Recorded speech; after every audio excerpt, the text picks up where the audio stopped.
I remember it like yesterday when Matt came down the stairs and said so casually with a smile, I booked a one-way ticket to Santiago, Chile. I thought to myself, is this real? Can we really leave our amazing careers, friends, and family? Fast forward 10 months later, after all the hard conversations, endless checklists, and heartfelt goodbyes, we were heading to the airport with one backpack each, about to set out for a multi-year adventure around the world. Filled with excitement, we had no idea what to expect, but we knew it would be a fun ride. Join us as we share what we are learning on our journey of a lifetime. This is Passport Joy Travel Talk with Nikki and Matt Javitt.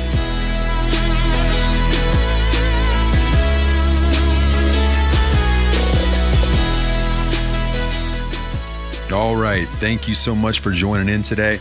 We appreciate you listening in. This is Matt Javitt along with Nikki Javitt. We are a traveling couple that has been on the road for over 17 months now, seeing many parts of the world, and we're trying to document it all on this podcast and at passportjoy.com, and hoping to help your travels get better.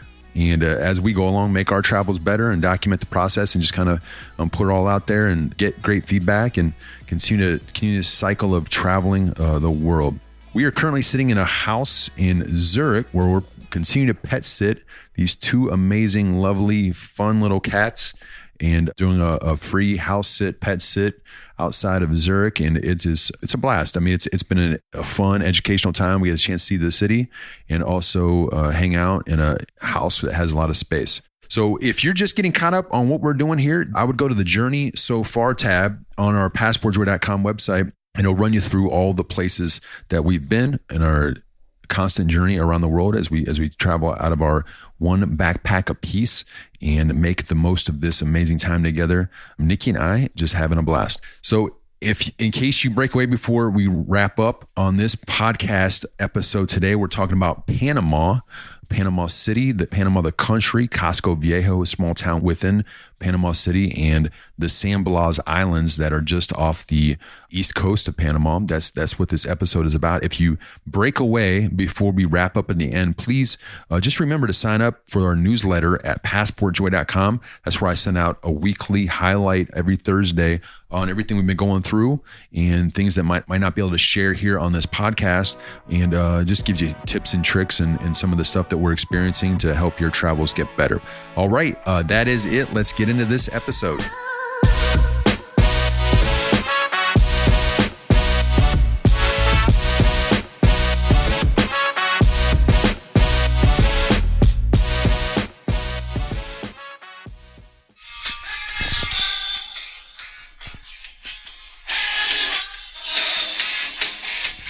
Panama, yeah, Panama, Talking about Panama. All right, as Nikki gives me a crazy look.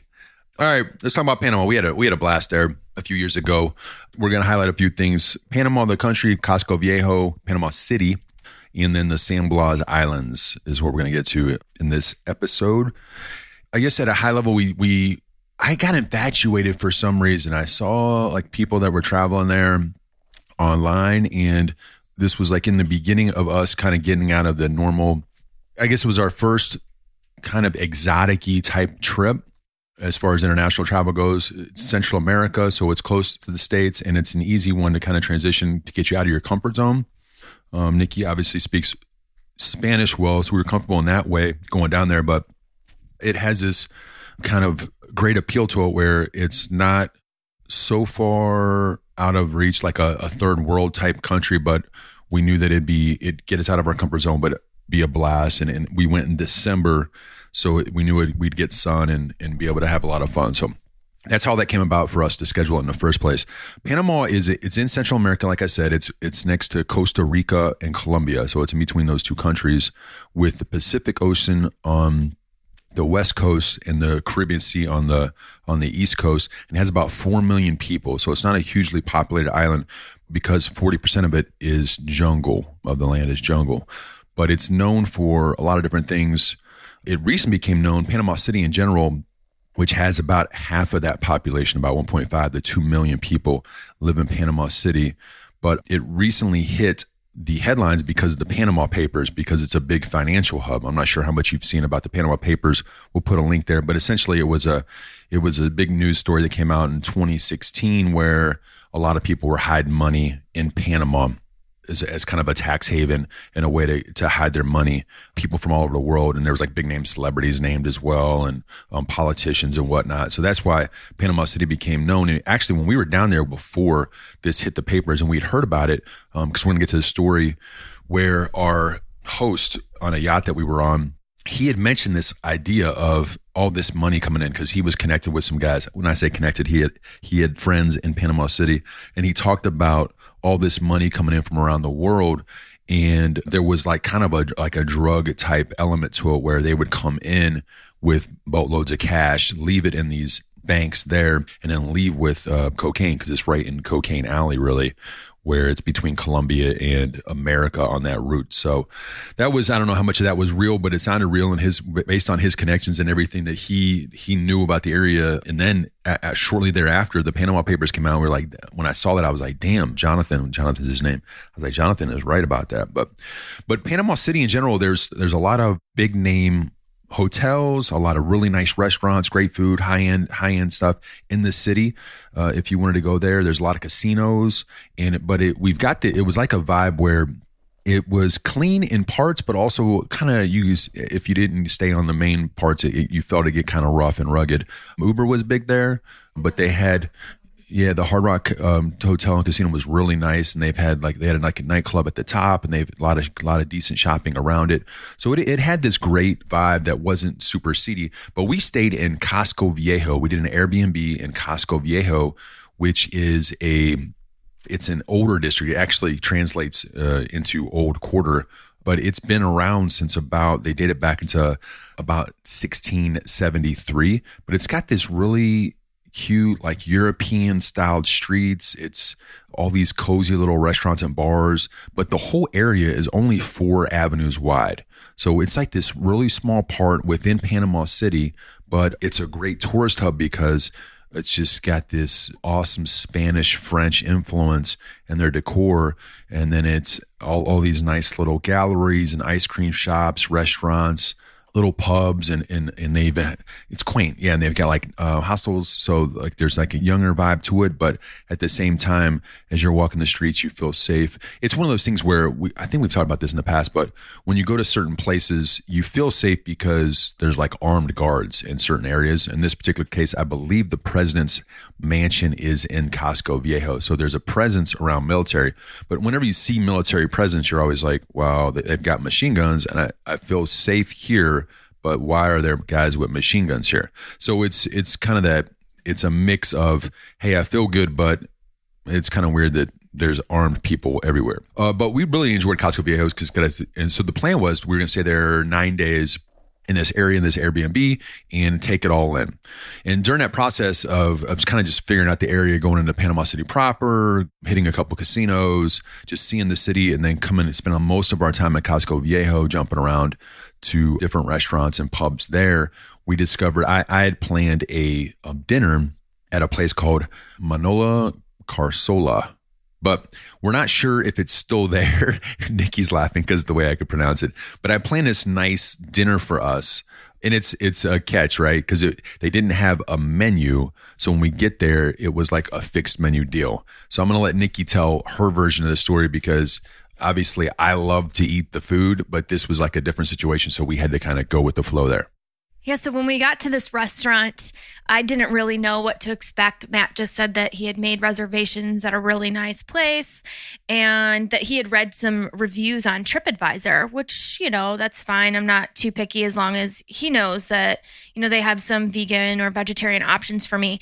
So we walk in and there's just one little table left for us. I mean, it's just like a 2-seater, but the entire restaurant is completely full. There's some people are eating, but pretty much no one else is eating at this point. Most people are just drinking wine. And everybody in the restaurant is speaking French. And after just sitting down for about 5 minutes, we realized that it's probably some sort of like business meeting that has come here to then dine afterwards, or maybe some type of like excursion with like a big, huge French group of tourists or whatever. But we are the only people in the restaurant that are, speaking English to each other. So then our waitress comes over and there's really no menu, but I look over and I see this massive rack of spices. And the spices are so the containers that the spices come in are like Costco sized spices.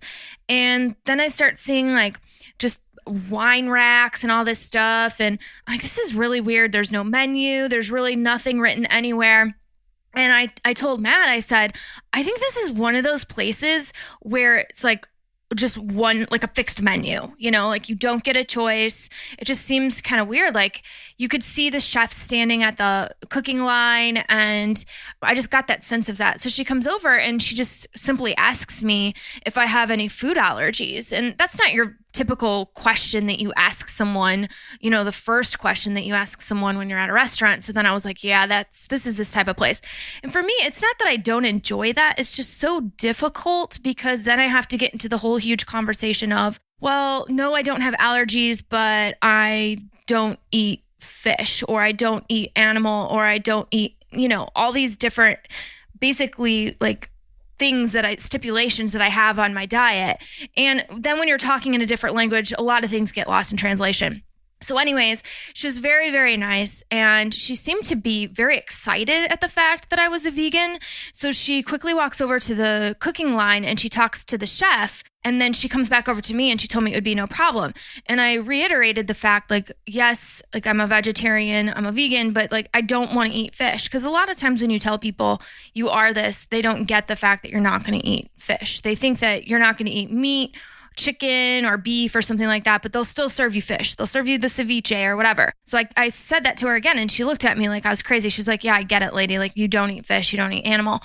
So, we get a glass of wine, we're sitting there, and then out starts coming all of these dishes. And I think Matt's first dish was bone marrow and ceviche, and they brought me a vegan ceviche, which was just amazing. But as the night goes on, I realized that we didn't know how many courses. We just didn't even care to ask.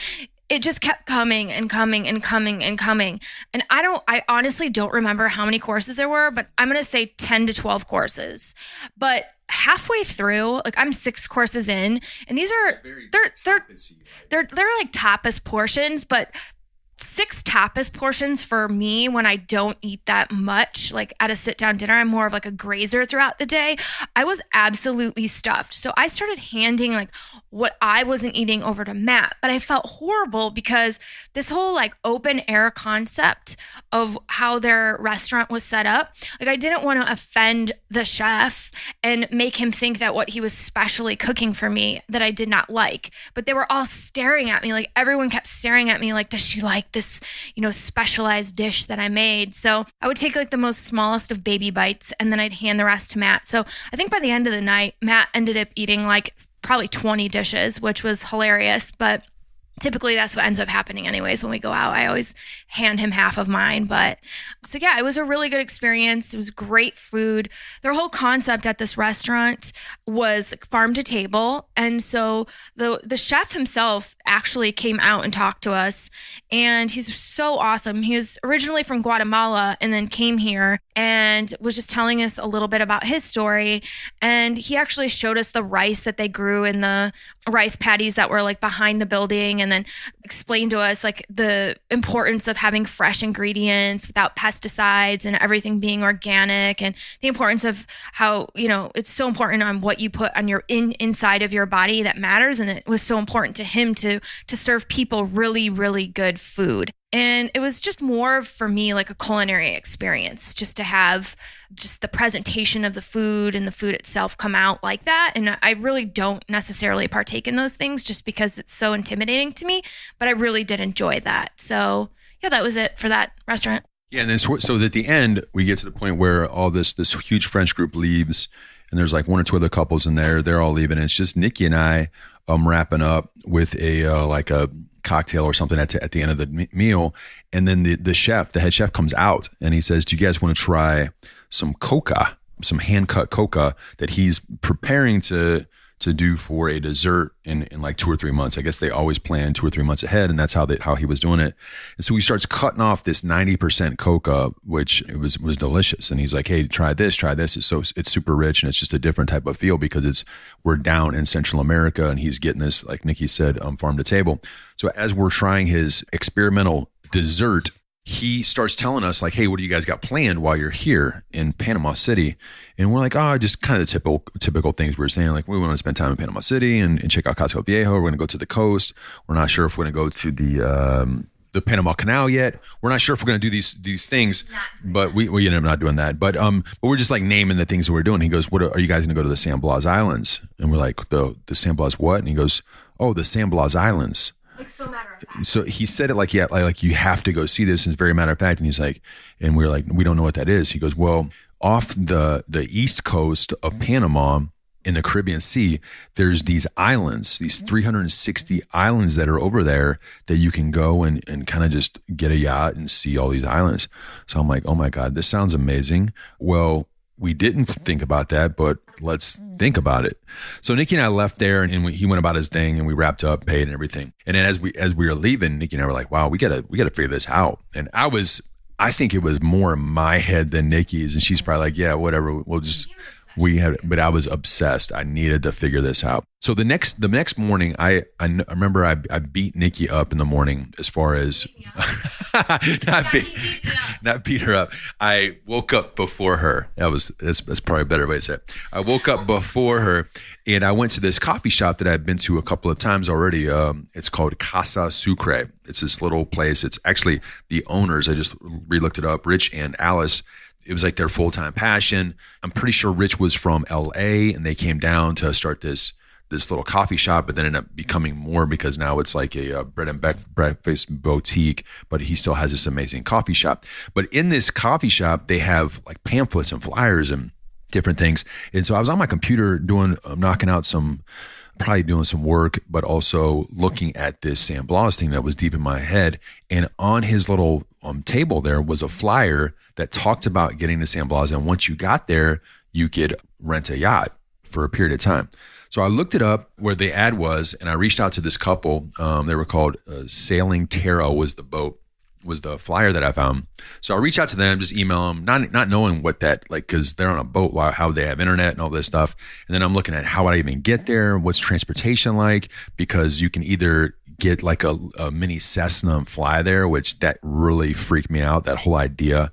Because this is prior to us riding in the Cessna down in Nazca in Peru. That was my first trip in a Cessna. But so I was prior to that. And so I was like, I don't know if I want to get this little plane in Panama. And so in the process of me lining up with this yacht, they say, well, we'll take care of the transportation. We'll figure all this out for you. We do this all the time because they understood where we're coming from. And so they could connect all the dots for us and basically take care of all that. So in that process, they're like, hey, well, you gotta be on the boat a minimum of 2 nights because it's not even worth it for us if it's less than 2 nights. Because the first night I was like, we just want to come out and spend a night on the boat. They're like, no, you got to come at least 2 nights. So through that little negotiation process, we figured it all out, and we locked in 3 days, 2 nights because we arrived early. And so we're picked up super early in the morning.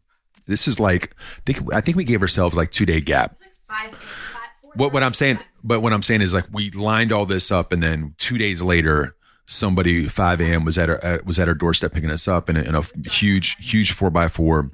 And they set everything up, but then when I started talking to this person that was going to pick us up, they pick us up at 5, and then from there, we pick up 2 other couples that are all going to the same destination to leave on boats for yachts. They're not on our same yacht because our yacht was only big enough for 2 people. I think it was like a 43 meter. Is it meters? 43 meter boat. I think it's meters. 43 foot boat.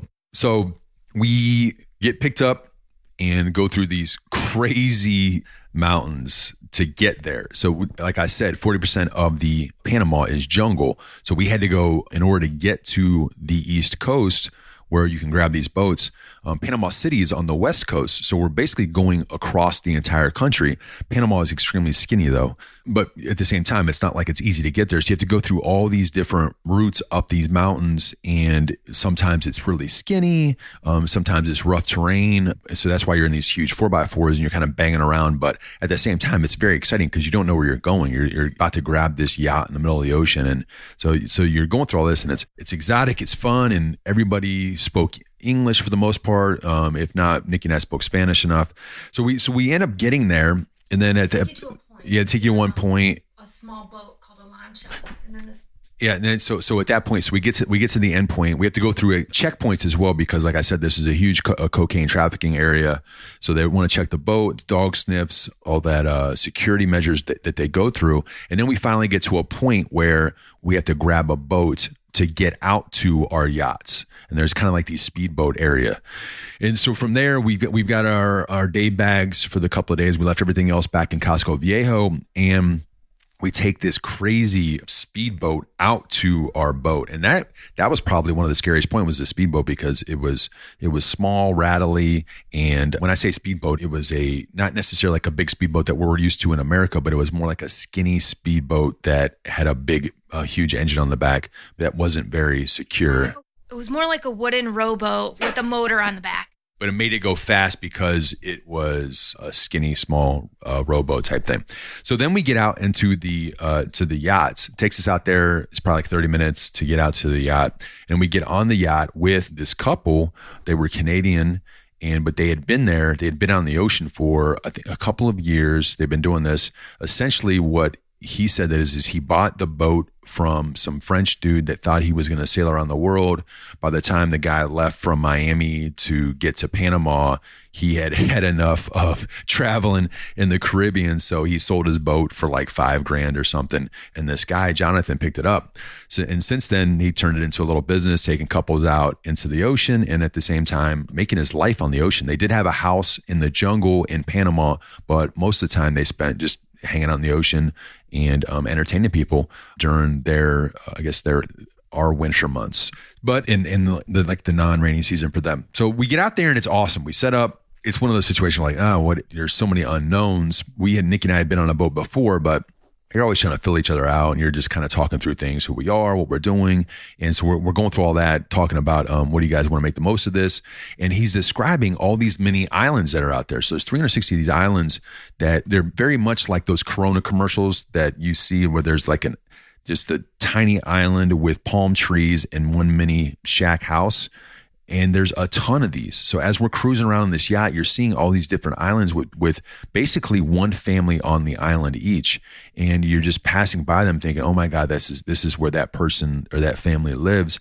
And then you begin to see all these Kuna that are in the boats and kind of fishing throughout the day. The Kuna are the people of that land, and they're out fishing on the islands to then get the fish and then sell it to the people that are on the yachts. Yeah, so when we got to the island, the different islands around, there's a lot of things that we did, but the Kuna people that Matt are talking about they're referred to as like the Kuna Indians of Panama, and they're somewhat of like a tribal society. So they used to live in Colombia and or Panama, and then when they didn't want to basically westernize their culture, they decided to leave and go to the San Blas Islands and basically start their own community.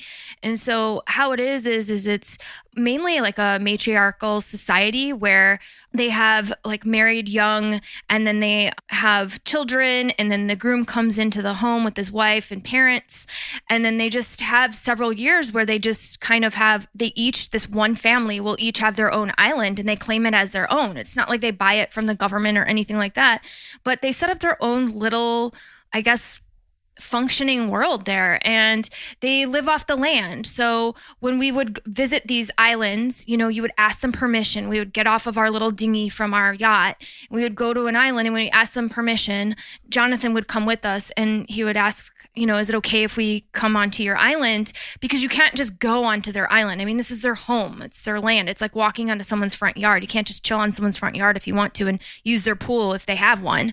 So we did that, and it was was really cool to see how they had their whole little setup. So, some of them would have pet pigs that they would be raising so that they could eat them later. Some had chickens for the same use. Some had pet dogs, and they're not eating those, but they had just their own little family thing. And they have these little thatched roofed huts that they make out of coconut trees and bamboo shoots and everything there. So it's just really cool to see how they basically make something out of nothing and use nature to build that. So we did that. We met some people. We tried to have conversations with them.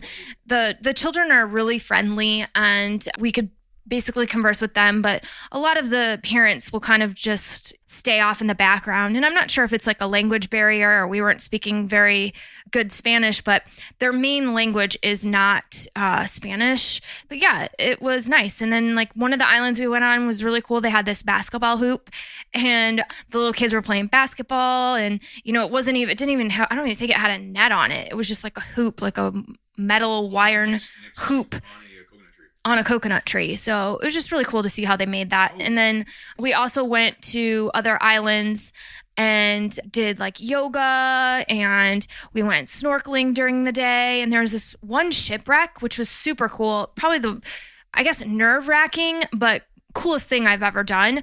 So Miriam, the couple, Jonathan's girlfriend at the time, she's like, do you want to go see this shipwreck? And I'm like, okay, yeah, cool. Where is it? And she's like, well, it's underneath the ocean, but you have to just either free dive or snorkel.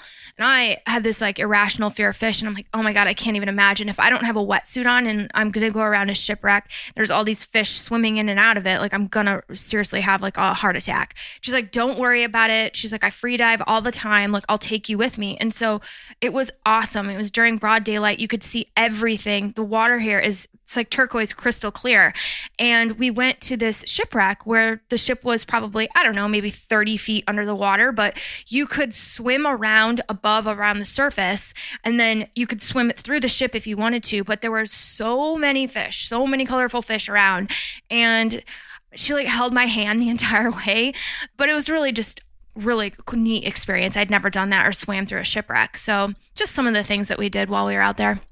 Yeah, for me, the highlights were similar to Nikki, jumping on and off these beautiful islands and seeing the gorgeous water. And then I watched a kid fish for 6 hours one day, and all he had was a line. He didn't even have bait on the line, but he was out there on his little, their boats are basically coconut trees carved out. And then they carve them out and they put them on the island, put them out there, and then they fish all day. These Kuna guys fish all day and by hand, and they're just tossing this line out with no bait, and they're catching fish. They know how to do it. It was amazing. And then they go out around and sell it, and they sell turtles and lobsters and fish and all kinds of stuff for the people on the boats to eat. Because we weren't the only ones. That was the cool thing about it, is when we went, there weren't that many boats. There were a few regulars out out near the islands that were probably Westerners or people that would just go down there for the winter months. And Jonathan would tell us that basically everybody sticks to themselves. There's not a whole lot of talking between the boats when you don't know people, but he did know a few people on other boats. So yeah, the whole process of buying this fish from these local Kuna as they catch them and try to sell them. And then, yeah, lobster dinner. We had these amazing fish, and then just the whole process of catching the fish and then cooking the fish. Because Jonathan also caught some fish, and then cooking the fish on the grill on the boat. That whole experience, if you've never done it, is just a blast. It's just a lot of fun. Just being on the sea under the stars at night, where there's not a whole lot of light pollution. It's just gorgeous because the stars are so bright and it's just so peaceful and quiet. Those types of moments, I can put myself back there and remember exactly what I was seeing and feeling underneath those stars. Was amazing. And then I guess a weird fact, coconut tree deaths. We never knew this, but we were just talking about the coconuts, but there's a big thing about coconut tree deaths because these coconuts fall so hard. So that was just to understand that whole dramatic angle, because I guess apparently there's more coconut tree deaths than shark deaths a year. It's some weird survey out there. I'll put a link to my show notes. Nikki's thinking this is funny. Yeah, it's hilarious because I'd be walking around on the island enjoying myself, and Matt would be like, babe, you're too close to the coconut tree. It's going to fall off and hit your head. I mean, it was absolutely ridiculous. It became a running joke, oh, watch out for that coconut. It's going to hit us and kill us. But he just became obsessed with this statistic he read somewhere on Google. No, Jonathan talked about it. And then it was one of those things where you wouldn't really believe it unless you're near a coconut tree when one falls. And then you're just like, holy cow, that is aggressive, because they come down so hard. So whatever, she can think I'm overprotected, but yeah, that was a lot of fun. And then I guess just the whole experience. The San Blas Islands is absolutely something that if you like being on the water, you like the sea, you like yachts, stuff like that. It's one of those things that you can connect with people that are out there and have a chance to just experience the islands, hop on and off, have a great time on the yacht. And it was real comfortable based on the time, I guess probably because our weather was gorgeous, but it didn't seem claustrophobic-y on the boat. Because you can go on these islands and get a chance to get off the boat often. It was a great experience. And the snorkeling obviously is awesome. So we did that for 3 days, 2 nights. And then we went back to Panama City, finished out in Casco Viejo, had a great time seeing all the different pubs and restaurants and everything there.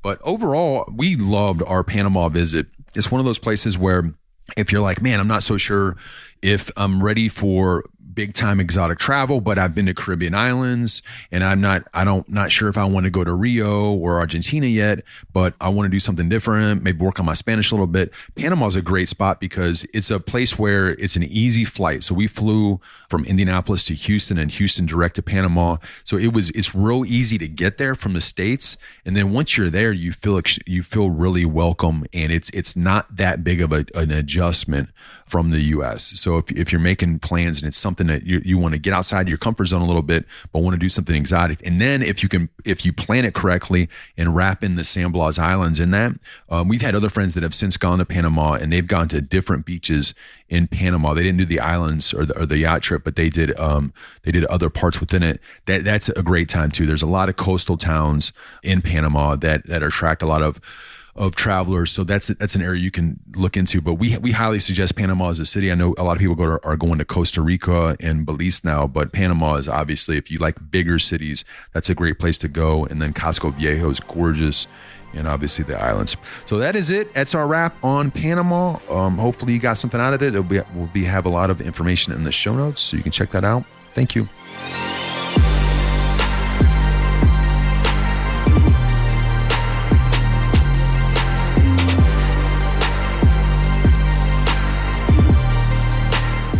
All right, Nikki and I love to read books, and we have put together a list of our favorite books. It's over 30 books at this point at passportjoy.com/books.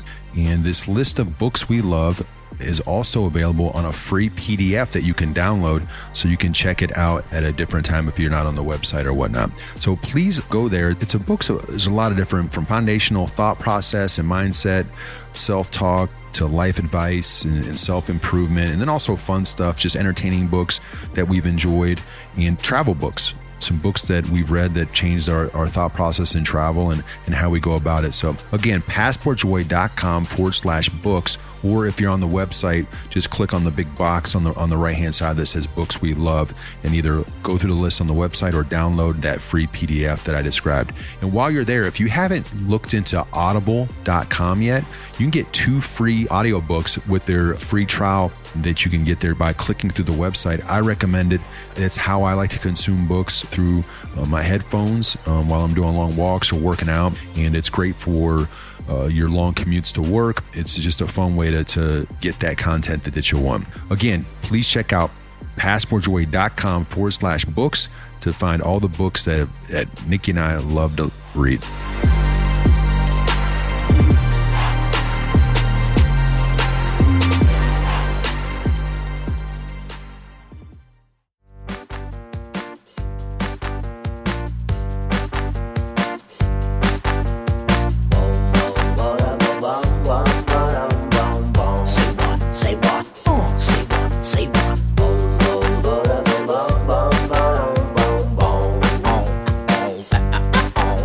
All right, that is it for this episode. Hope you enjoyed it. That was a lot of fun. Please be sure to subscribe to the podcast if you haven't already. This really helps us get in front of new travel listeners that might not be aware of our story, that need helpful tips to make their experience better. And thank you for leaving reviews. We've had a lot of great reviews. I really appreciate it. This one came in from Clara B. She says, this is a great podcast that addresses not only specific travel destinations, but also general tips for traveling. They have some very interesting stories and advice. Also, Matt is really great about responding to emails, very entertaining and insightful podcasts, and I'm super jealous of their adventure.